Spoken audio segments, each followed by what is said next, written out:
এখন ভোলেনাথকে পুজো দিচ্ছে, শ্রাবণ মাস পড়ে গেছে, মায়ের রোজ নিত্য ভোলেনাথকে পুজো দেয়।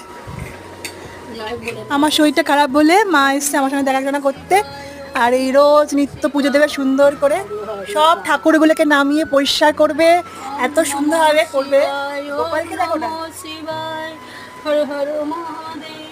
গোপালকে দেখো কত চকচক করছে, সব ঠাকুরগুলোকে এত সুন্দরভাবে পরিষ্কার করে আর মা এত সুন্দরভাবে গান করবে, ঠাকুর দিদিতে একটা গান করে মা আইআইসি যার যার নিজের।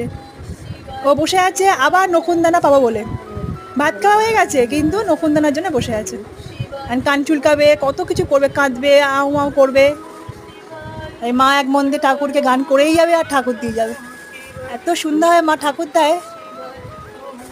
মা এই পুরো শ্রাবণ মাসে পুরো প্রত্যেক দিন ভোলানাথকে বড় বাবাকে পুজো দেবে, নিত্য পুজো।